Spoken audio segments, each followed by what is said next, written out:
Hoy ha comenzado la 15ª legislatura. Empieza, como es habitual, con una solemne sesión presidida por el jefe del Estado, a la que no han acudido algunos de los partidos que apoyaron a Pedro Sánchez en su investidura. Buenas noches, hoy han llegado nuevas pateras a las islas y en Lanzarote continúan las derivaciones a centros de acogida de Gran Canaria y de Tenerife, porque José María de Pais, ahí en Lanzarote, los centros de acogida siguen al límite de su capacidad. Sí, esta tarde han llegado dos nuevas pateras a Canarias, una lo ha hecho a Tenerife con 11 ocupantes y otra al Hierro hace unos instantes con 57 personas a bordo, entre ellas 3 mujeres. En Lanzarote han comenzado las derivaciones a Gran Canaria y a Tenerife, pero la situación aquí sigue siendo bastante complicada, sobre todo con los menores. Hay más de 250 que colapsan la red asistencial del Cabildo de la isla. Y de migración y de otros temas de actualidad hablaremos esta noche con Fernando Clavijo, el presidente de Canarias, que como ven ya se encuentra en estos estudios de los servicios informativos de Televisión Canaria. Se han cumplido los 100 días al frente del gobierno. Le preguntaremos por cómo han sido y por los planes de futuro para el archipiélago. Y también le vamos a preguntar al presidente por la economía de las islas. Hoy hemos conocido los datos de la inflación, que sigue subiendo respecto al año pasado, y esto va a provocar que suban las pensiones un 3,8%. Y el Instituto Nacional de Estadística constata que ya hay pensionistas que tienen mayor poder adquisitivo que muchos asalariados. Otro estudio del BBVA indica que 1 de cada 3 padres tiene que ayudar económicamente a sus hijos. Hoy es mucho más complicado. Entonces yo siempre estoy ahí, cueste lo que cueste. Porque yo soy madre y me tienen que ayudar a mí para que yo pueda ayudar a mi hijo. Vivir solo es imposible, tienes que depender de otra persona para poder... Es una pena, pero tengo 30 años y es la realidad. Esta semana hemos conocido que los empresarios que hicieron varias minas de áridos en el Valle de Güímar tendrán que pagar 170 millones por el daño producido. Hoy hemos hablado con un experto que no duda en catalogarlo como el mayor delito ambiental que ha ocurrido en las islas y celebra la sentencia. Tengan que pagar las consecuencias de sus delitos. Y en este caso fue haber cometido el mayor delito ambiental que se ha hecho en Canarias en toda su historia. Este esqueleto ha sido encontrado a tan solo 10 centímetros de profundidad en el yacimiento de La Guancha, en Gáldar. Se trata del primer hallazgo en estas excavaciones desde mediados del siglo pasado. Por ahora se desconoce su antigüedad, pero probablemente se trate de un individuo aborigen. Y en los deportes están en juego partidos de baloncesto, voleibol y balonmano, que luego actualizamos, y también vuelve a ser noticia el futbolista de la Unión Deportiva, Jonathan Viera. ¿Por qué motivo, Leo Santisteban? Hola, buenas noches, Pilar. Pues se le busca una salida del club. Según pudo saber Televisión Canaria, García Pimienta ya le ha comunicado al club y al jugador que no volverá a tener minutos de amarillo mientras él sea el técnico. Por tanto, toca encontrar solución para Viera y para su elevado contrato. Como contraste, en el Tenerife van reapareciendo futbolistas lesionados. Ya lo hizo Álvaro Romero y está cerca de volver Luismi Cruz.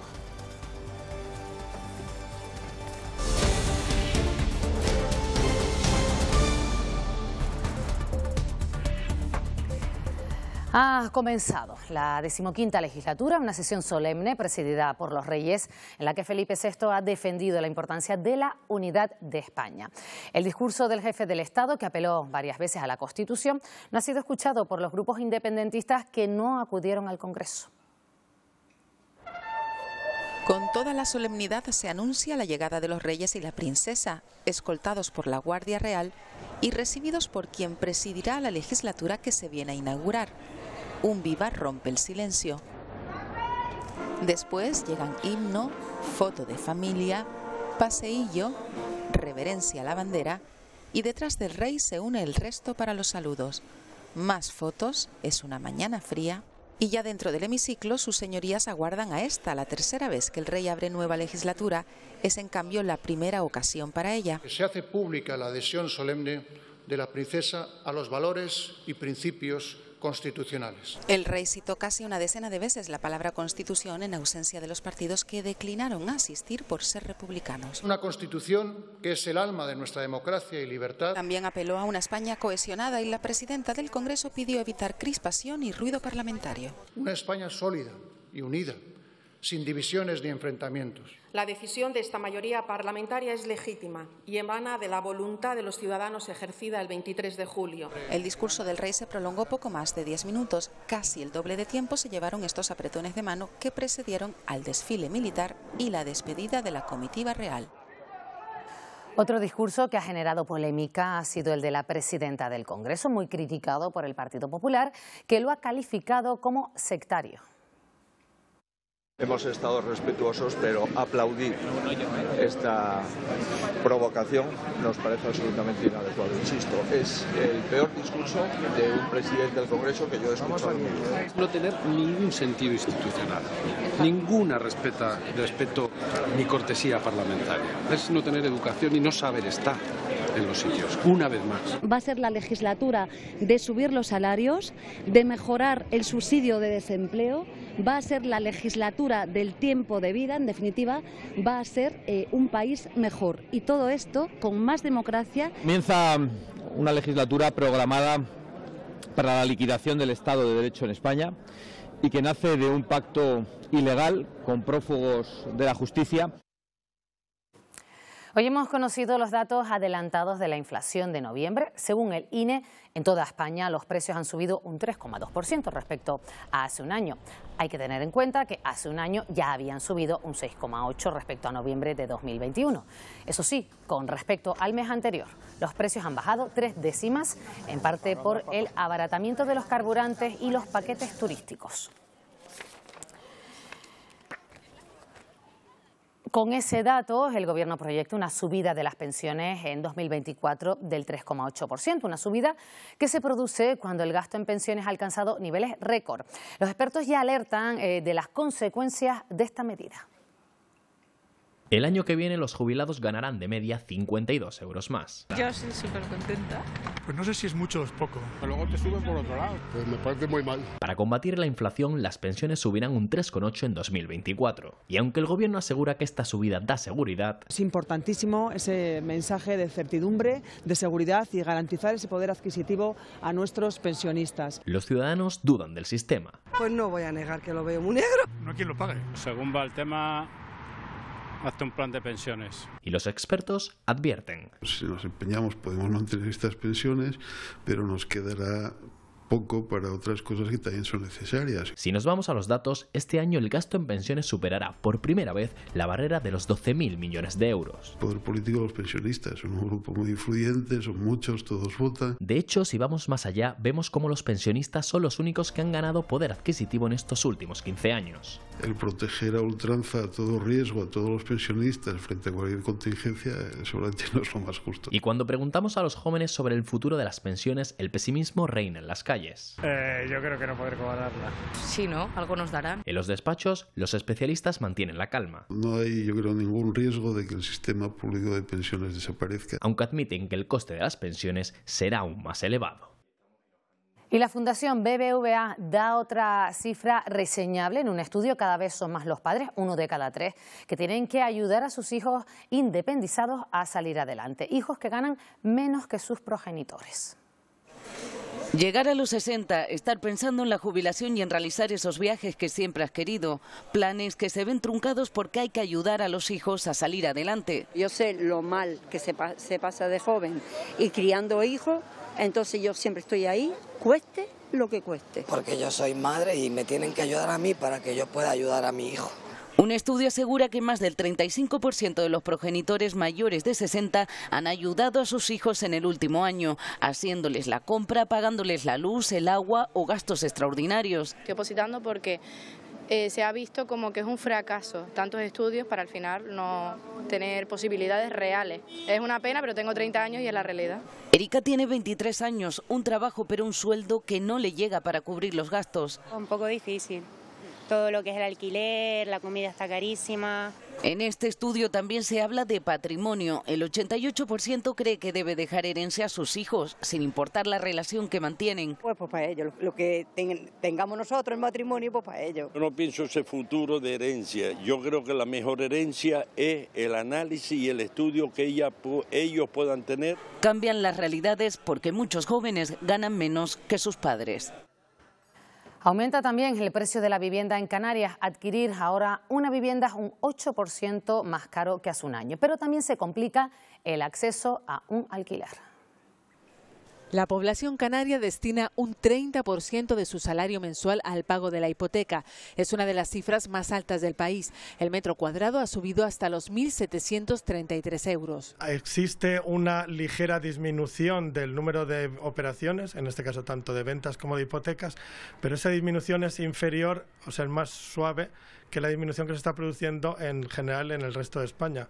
En Canarias, casi un 30% de las operaciones las realizan inversores extranjeros, que dicen suelen comprar sin hipoteca. De hecho, 3 de cada 10 compradores no necesita préstamo. El acceso a la vivienda se complica aún más si hablamos de alquiler. Ha habido una fuga de viviendas al alquiler vacacional que nosotros, no obstante, consideramos que va a ser temporal.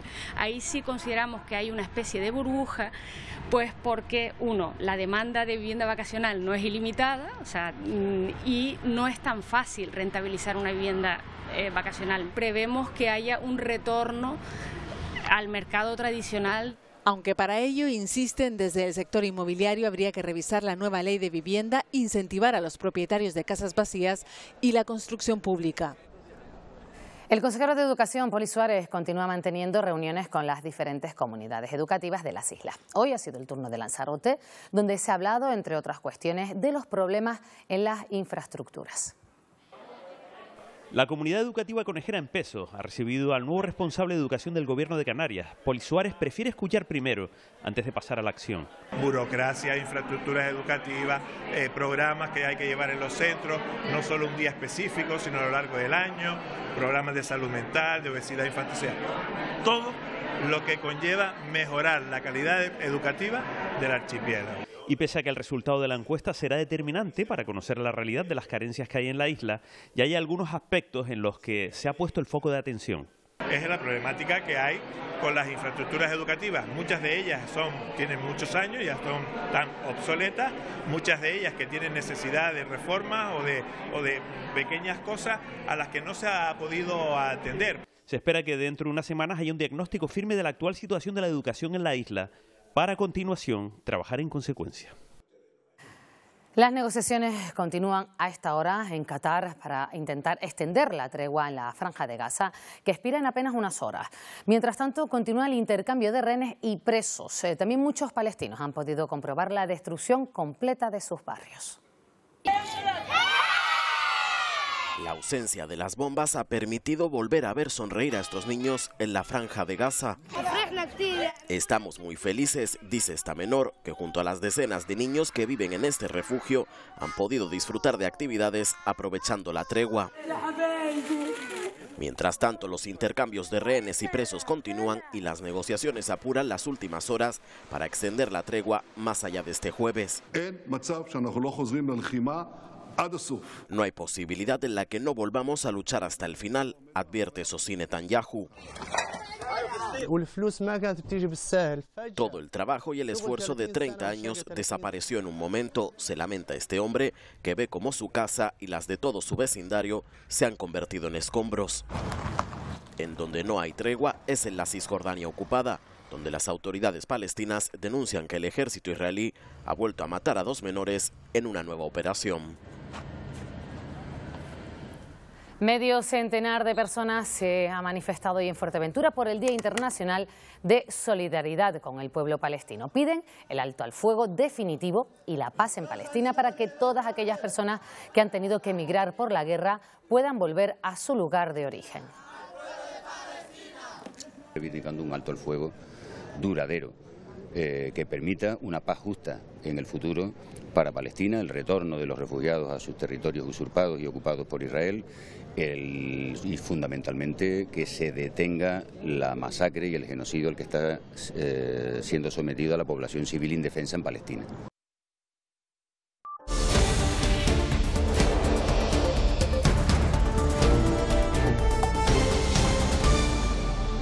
Rusia y Ucrania se preparan para su tercer invierno en guerra. Rusia incrementa en 2/3 su presupuesto en defensa y seguridad, mientras que Ucrania destina la mitad del gasto público al ejército. Zelensky ha declarado que tiene minas y cementos suficientes para fortificar el país. El presidente electo de Argentina, Javier Milei, nombrará a Luis Caputo ministro de Economía. Caputo ya fue ministro de Finanzas hace 5 años y presidente del Banco Central. Milei mantiene reuniones con su equipo de economistas y asesores estadounidenses para remodelar la política del país. Los 11 miembros de la tripulación de este petrolero han sido evacuados después de que la nave de bandera turca encallara frente a la costa de Estambul. Según el servicio meteorológico, el fuerte viento debido a una tormenta hicieron que el barco quedara atrapado de esta forma.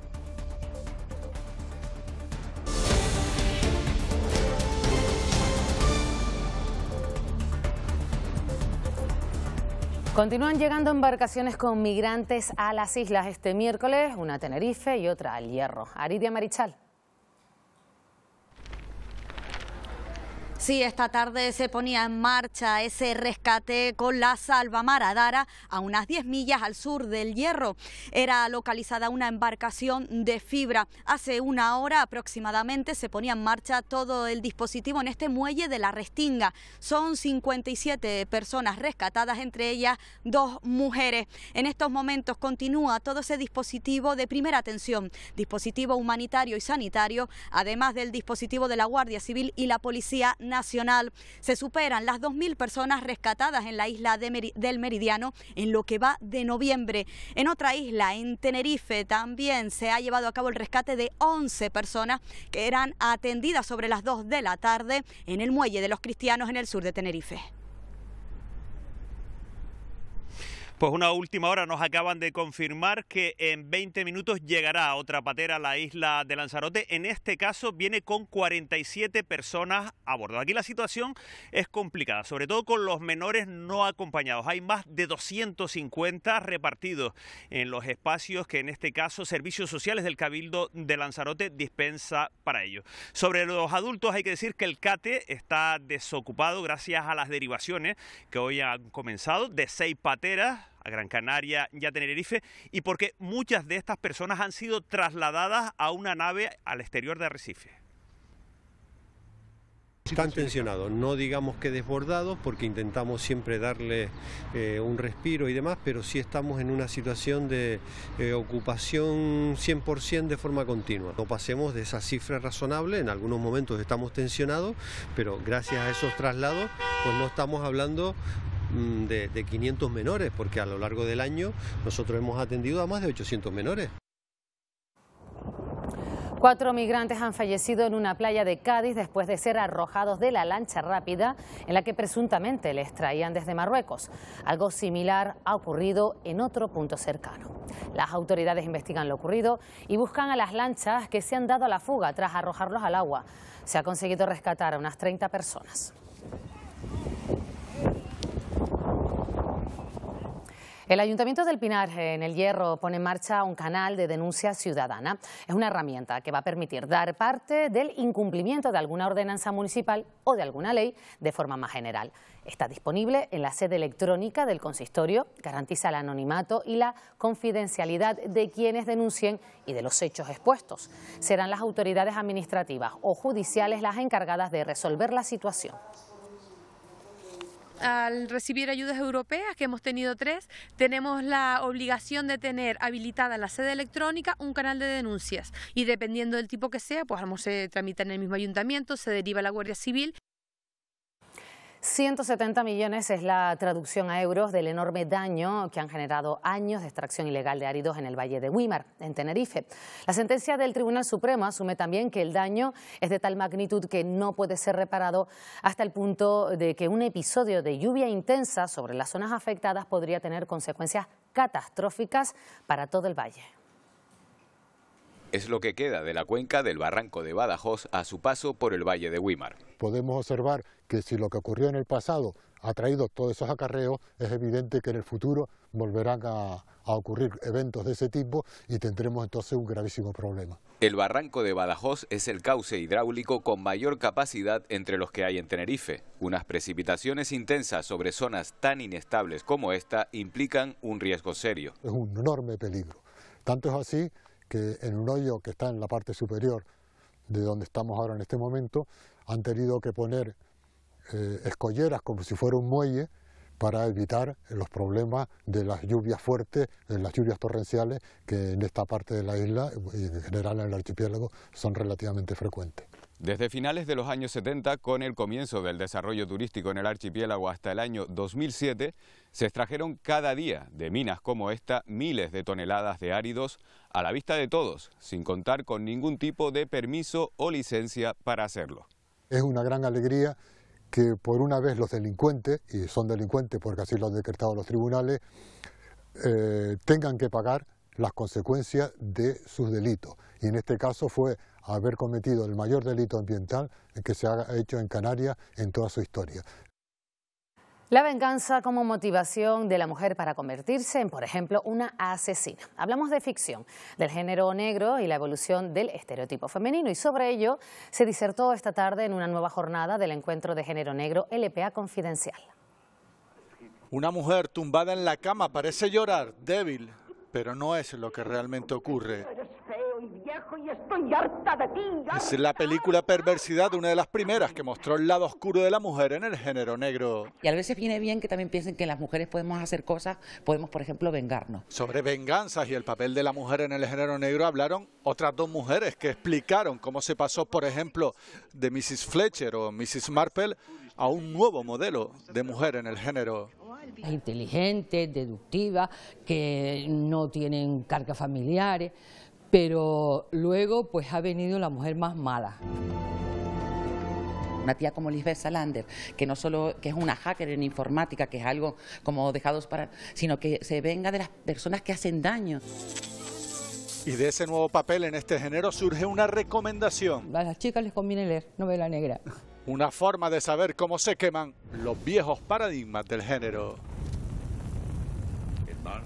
Nuevo hallazgo de restos humanos en el yacimiento arqueológico de La Guancha en Gran Canaria. A tan solo 10 centímetros de la profundidad han aparecido los huesos de un hombre. Los arqueólogos encargados de los trabajos no descartan que aparezcan nuevos restos. De lo que sería el enterramiento destacado, el enterramiento principal. Un hallazgo que califican de excepcional porque no se han encontrado otros restos humanos en este yacimiento de Galdar desde los años 40 del pasado siglo. Se trata de un varón adulto, aunque relativamente joven, entre los 25 y los 35 años, sigue las normas y las pautas habituales en la forma de preparar el cadáver y enterrarlo que tenían las antiguas poblaciones aborígenes de la isla. Es decir, tumbado boca arriba y enfardado. En este caso ha aparecido cubierto probablemente con una esterilla de juncos y cogido el cuerpo con correa. Los huesos presentan una fragilidad extrema y proceder a su levantamiento y traslado supondría, advierte la experta, su destrucción. Vamos a hacer todos los estudios necesarios, todo lo que se puede hacer en la actualidad se va a llevar a cabo in situ y no en un laboratorio, y simplemente se extraerán pequeñas fracciones de hueso para muestras de análisis. Ahora se procederá a su cotejamiento con los restos encontrados hace más de 70 años en el mismo yacimiento y que se encuentran en el Museo Canario para revelar posibles relaciones familiares.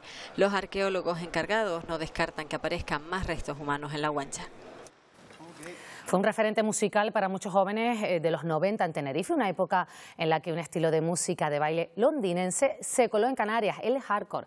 30 años después continúa llenando pistas y ha sido reconocido este miércoles como el mejor de Canarias en la gala de premios musicales Clickers 2023 de la cadena SER, entre muchos otros galardonados. Lo han escuchado, hablamos de Jonay Amador, DJ Jonay.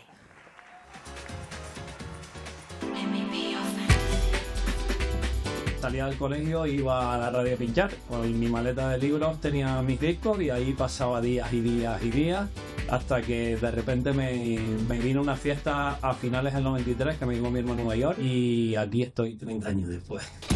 Fue creciendo entre platos y luego buceando entre caras B que traía de Inglaterra. Cogíamos una tonga de 100 vinilos y empezabas a escuchar uno, otro y al final te fiabas de tu gusto. Venías a Tenerife, ibas a la fiesta, ponías la canción, nadie lo había escuchado, la gente se volvía loca y decía, bien. Como DJ Jonay, en una época sin redes sociales o Spotify, consolidó una carrera como el principal referente de un género de baile que arrasó las pistas de los 90. Una mezcla de diferentes géneros musicales, desde el hip hop, el reggae, el house, el techno. Fue también para muchos una cultura de clubes, relaciones sociales y vestimenta que se asentó como tribu urbana con identidad propia. Al final creo que esa música es una revolución social. El secreto un poco de toda esta cultura es que la gente va a pasarlo bien, a bailar y a liberarse de sus problemas. Han pasado 3 décadas de éxitos y lucha por mantener el género que le han costado alguna cana, pero se mantuvo en la brecha y ahora en mejor forma que nunca, vendiendo todo el aforo con meses de antelación de su evento anual de cada 5 de diciembre. El hardcore algo tiene, se hizo para perdurar no sé cuántos años, pero yo no creo que esto ya tenga fin. Ayer descorcharon la nueva cosecha y hoy es el día en el que muchos icodenses se arrastran con sus tablas. Carlos Bilbao, todo un espectáculo en el norte de Tenerife. Así es, todo un espectáculo este día grande por la festividad de San Andrés en el municipio tinerfeño de Icod de los Vinos, donde, como decías, ayer se produjo el primer descorche del vino del año y hoy la tradicional estampa, la que todos estaban esperando en esta calle del Plano, el arrastre de las tablas de Icod, valientes que se deslizan por las empinadas calles del municipio con sus tablas de madera, en una tradición que cuenta con más de 4 siglos de antigüedad, cuando los vecinos iban al monte a buscar madera y la trasladaban calle abajo. Ayer martes arrancó el arrastre de los más pequeños y hoy lo hacen estos valientes adultos que, como pueden observar, alcanzan velocidades considerables y cierto riesgo en su integridad física. Adrenalina, es guay. Te vuelves a sentir niño, a pesar de la edad, y ves a gente, a compañeros, amigos, guay. Me encanta, esto es una tradición muy bonita aquí de Icod de los Vinos y me parece que es súper bien. Increíble, son locos, ¿eh? No sé si lo haría yo, porque, madre mía. El volcán de La Palma fue vivido intensamente por la población de la isla y también por palmeros en el extranjero que sintieron la catástrofe desde la distancia. Es el caso de la artista Lucía Fernández Ardizana, que estos días expone en Bogotá una muestra donde plasma los sentimientos que la invadieron durante la erupción. Ver desde la distancia cómo la lava destruía todo a su paso hizo que Lucía quisiera también desmontar su formación artística y dejar fluir el dibujo libre para expresar sensaciones como el aislamiento y la transformación. Dejando atrás las leyes del dibujo, de encajarlo, de ordenarlo en una lámina. Se trata de una serie de instalaciones de dibujo de gran formato en las que el público puede a veces introducirse o acceder a una masa incontenible de dibujo que representa el mar de lava o la lengua de lava. Entre las obras destaca Kipuka, un despliegue gráfico de 21 metros que avanza paralelo a la erupción. Jameo y basalto, que simulando los tanques redondos que sobrevivieron a las coladas, permiten una experiencia inmersiva en su interior. O la catedral, que representa la caída de la lava en pendiente. Dar a entender a las personas que acceden a estas instalaciones cómo es la sensación de quien vive ahí y cómo eso se puede relacionar con la vida y con el recorrido de uno, cómo la lava tiene que ver también con el cambio de uno en la vida. Como el volcán, la exposición durará 85 días y la intención del artista es que pueda trasladarse a La Palma para que los propios palmeros se adentren en esta experiencia.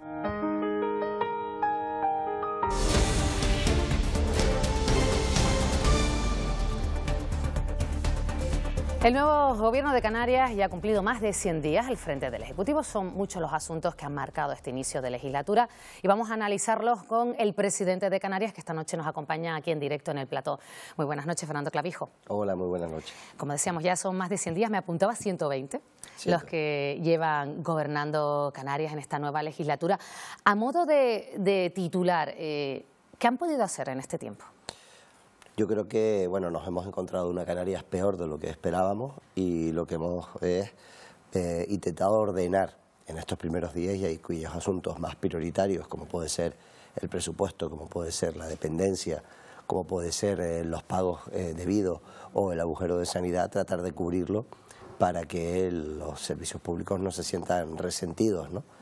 La apertura del curso, por ejemplo, con la enseñanza de 0 a 3 años, fue francamente difícil, ¿no? Porque nos encontrábamos con niños matriculados y no estaban las aulas hechas. Y eso tuvo que, al margen de las distintas emergencias que hemos tenido que llevar, nos requirió un sobreesfuerzo importante. Ahora entramos en materia, pero como la actualidad manda, hoy ha comenzado esa 15ª legislatura. Su partido Coalición Canaria ha apoyado en Madrid la investidura de Pedro Sánchez, no así la amnistía. ¿Cómo se mantiene esa postura en Madrid y en Canarias se gobierna con el Partido Popular?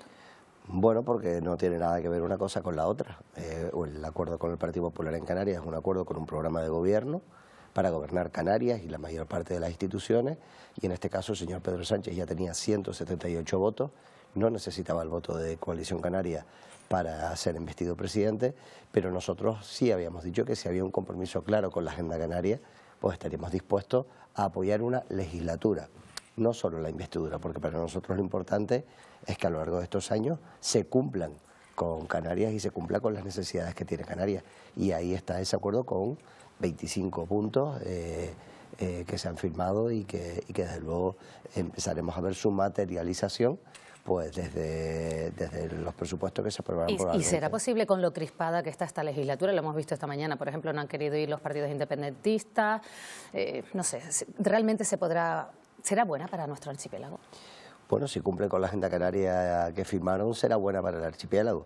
Si no cumplen, obviamente nosotros pues estaremos ahí y nos apoyaremos cuando sea necesario nuestro apoyo. Pero en este caso, que ahora mismo la política está pasando por un momento bajo, sin lugar a dudas. Afortunadamente yo creo que en Canarias nos hemos alejado de toda esa crispación y somos capaces de dialogar y hablar, ¿no? Pero sí, desde luego es algo que deberíamos hacérnoslo ver los partidos políticos. El nombramiento del expresidente de Canarias, el Víctor Torres, como ministro en esta nueva legislatura, ¿usted dice que es positivo para las islas tener un ministro canario? Bueno, ahora tendrá que demostrar si le pesan más las siglas del Partido Socialista o resolver los problemas de Canarias. Pero yo sí digo que, y me alegro siempre que un canario pues triunfe y pueda acceder a puestos de responsabilidad como canario y como presidente de todos los canarios. Yo me alegro, ¿no? A partir de ahí, ahora el camino se hace pues trabajando al día a día. Yo estoy convencido de que al menos los problemas de Canarias los conoce, y si conseguimos que arrime el hombro y que, insisto, ponga los intereses de Canarias por encima de las siglas del partido, pues será positivo.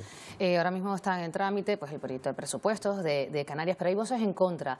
Por ejemplo, ayer lo contábamos en el informativo, desde el sector cultural se reunieron con el diputado del Común, dicen que bueno, se les va a reducir un 21%, que se incumple así la ley pública de la cultura canaria. También las universidades canarias no están contentas, se les sube, pero dice que pueden estar en quiebra a pesar de ese aumento. No sé si estamos a tiempo de revisar las cuentas o ya se van a quedar así. Hombre, vamos a ver, todo es revisable, pero tampoco creo que las universidades, subiéndoles el presupuesto en más de 3 millones de euros a cada universidad, estén en quiebra por culpa del gobierno. Será por culpa de a lo mejor de una gestión ineficiente por parte de los presupuestos, porque las universidades son autónomos, ¿no?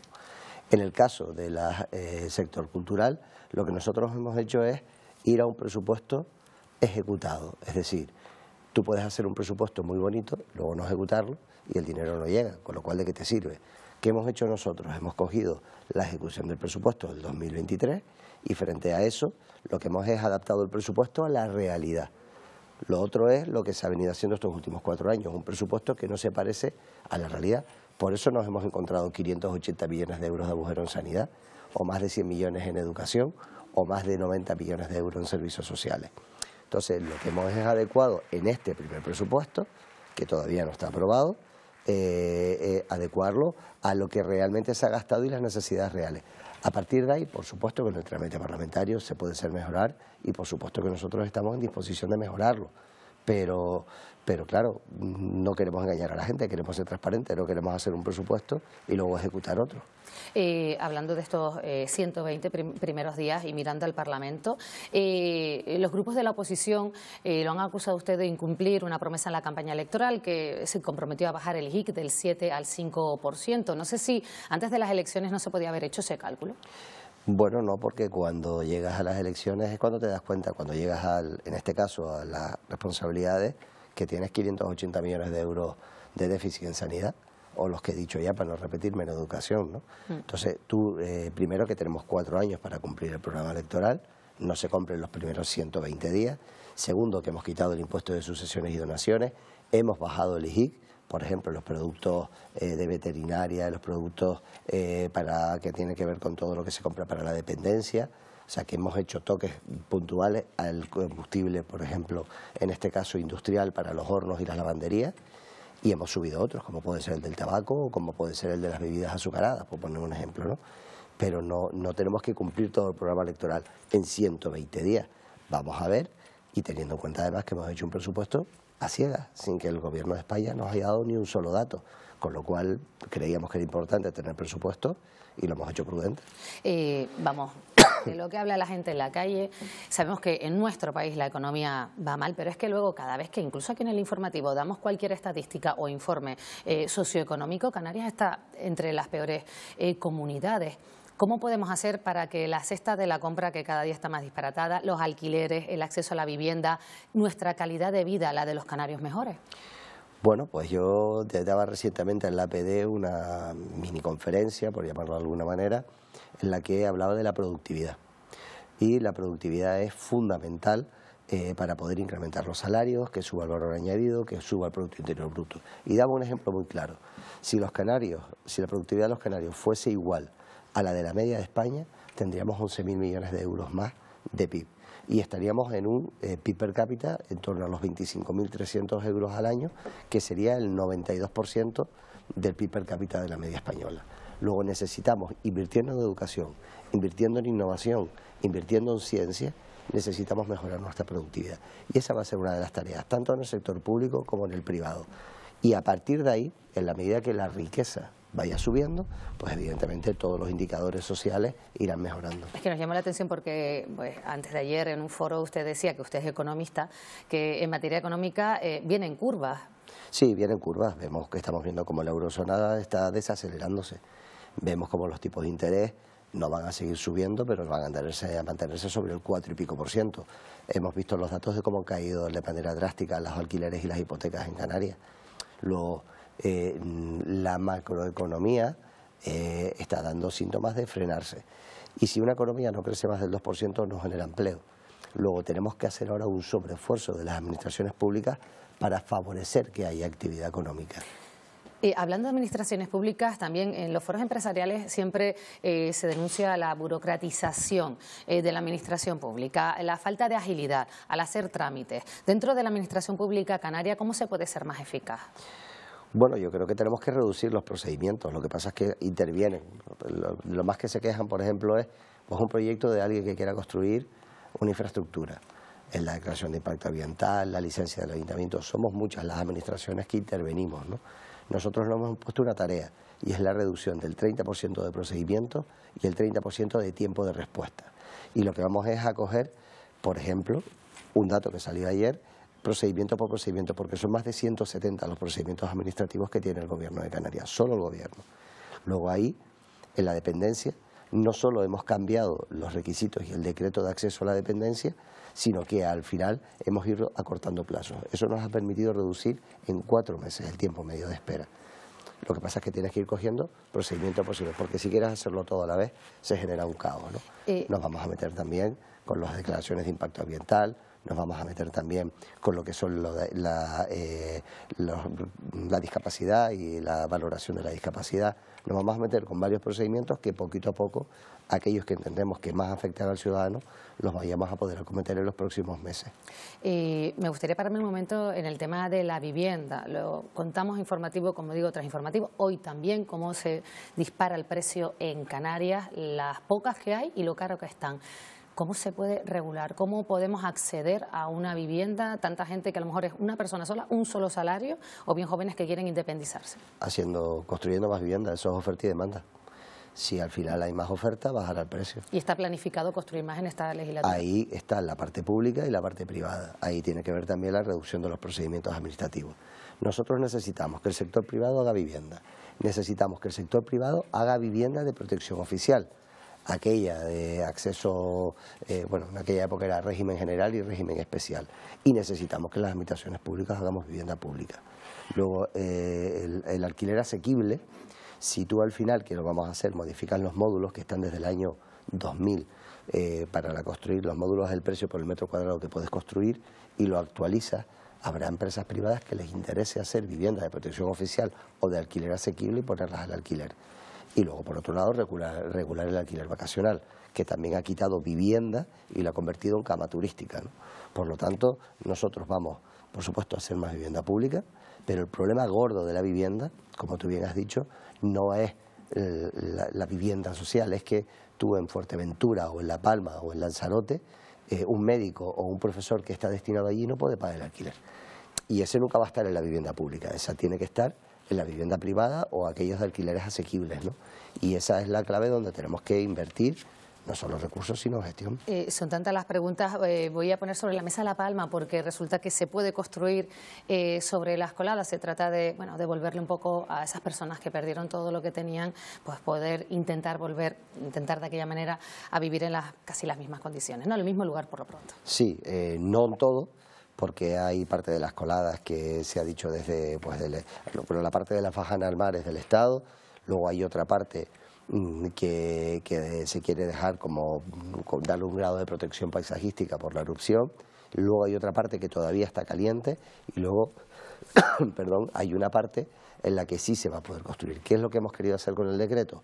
Pues zonificarlo todo, una parte para poder reconstruir las fincas y las plataneras que había, otra parte para la vivienda y la parte que no se va a poder construir, habilitar suelo en el entorno para que esas personas puedan construir en ese suelo alternativo porque va a quedar protegido, al margen de poder compensar y pagarle al palmero lo que el volcán le quitó. Eso es un trabajo importante, nos encontramos unos decretos o unos borradores de decretos con visos de inconstitucionalidad, tuvimos que rehacerlos prácticamente de nuevo. Se ha trabajado, son 3 decretos los que se van a hacer, este es el primero, se ha trabajado intensamente con las plataformas y después vendrá el de las producciones agrarias y luego también vendrá el de los negocios.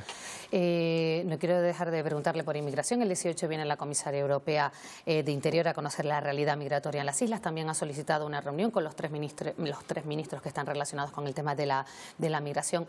¿Se puede pasar de visitas, de gestos, de buenas intenciones, realmente un compromiso serio tanto por parte de la Unión Europea como por parte del Gobierno de España y de otras comunidades autónomas que sean más solidarias en la acogida de menores migrantes, porque hay 4.500 en las islas? Yo ahí veo 3 patas.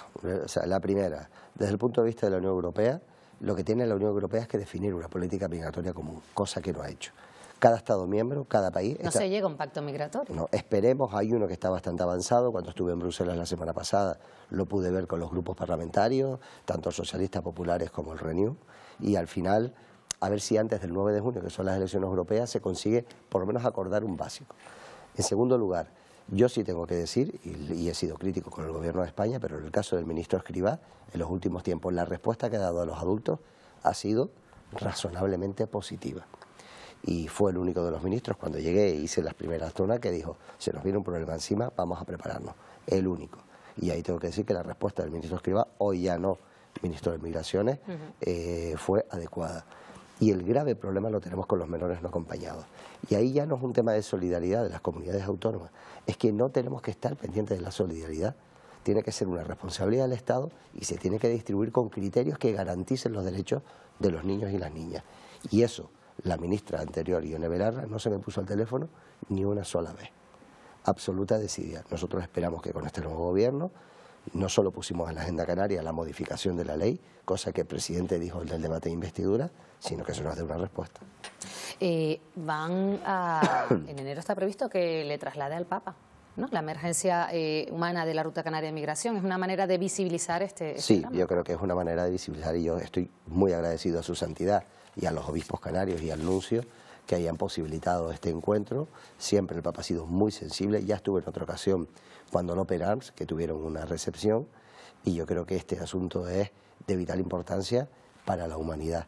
Y el hecho de que su santidad el día 15 de enero nos reciba, pues yo creo que lo que va a hacer es volver a ponerlo de mucha actualidad, porque desgraciadamente ocurre tantas cosas que la actualidad se la comen a las 72 horas, ¿no? Usted hablaba antes de sanidad, de ese agujero de 500 millones, usted asegura que se encontró con ese agujero en sanidad. Y respecto a sanidad, pues en los presupuestos, la Asociación para la Defensa de la Sanidad Pública de Canarias pide que se evite que fondos destinados a la sanidad pública se deriven a la privada. Incluso han convocado una concentración para las próximas... No, pero eso no ocurre, no ocurre en absoluto.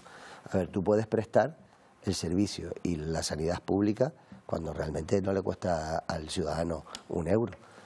Hay ocasiones en las que, pues, si queremos agilizar las listas de espera, pues el ciudadano puede elegir si a lo mejor es una operación de menisco y se le deriva a un centro concertado, oye, pues se opera, no le va a costar un duro y no hay ningún tipo de problema. Pero ahora mismo fondos de la sanidad pública para la privada no se transfiere ni un euro.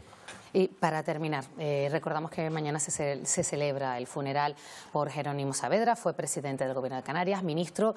Con su muerte nos dimos cuenta que los distintos grupos políticos, los distintos partidos, del color que sea, resaltaban que era un hombre de consenso, un hombre con talante. No sé si usted echa de menos esa forma de ser, ese talante en la política actual. Yo tengo que decir que en Canarias, independientemente de que puedas tener algún debate más o menos bronco en un medio de comunicación o en el Parlamento de Canarias, hay cordialidad y hay diálogo e entendimiento. Y yo creo que eso es algo, como los canarios siempre hemos tenido que pactar, pues al final eso nos va en el carácter. No tiene nada que ver con lo que está ocurriendo en Madrid, ¿no? Y desgraciadamente creo que es malo para la política, porque al final la gente se enfada y cuando se enfada con nosotros, con los políticos, le deja espacio a los populismos. Y ahí vemos la extrema derecha, ahí vemos la extrema izquierda, ¿no? Y yo creo que eso no es bueno. Hombres y estadistas como Jerónimo Saavedra harían mucha más falta. Aquí, por supuesto, pero mucho más en Madrid. Fernando Clavijo, presidente del Gobierno de Canarias, muchísimas gracias, como siempre, por atendernos a los servicios informativos de Televisión Canaria. Muchas gracias a ustedes, un placer. Bueno, nosotros terminamos. Les dejamos ya con los deportes. Ya saben que la información continúa en nuestra página web y redes sociales. Gracias por acompañarnos. Que pasen una buena noche.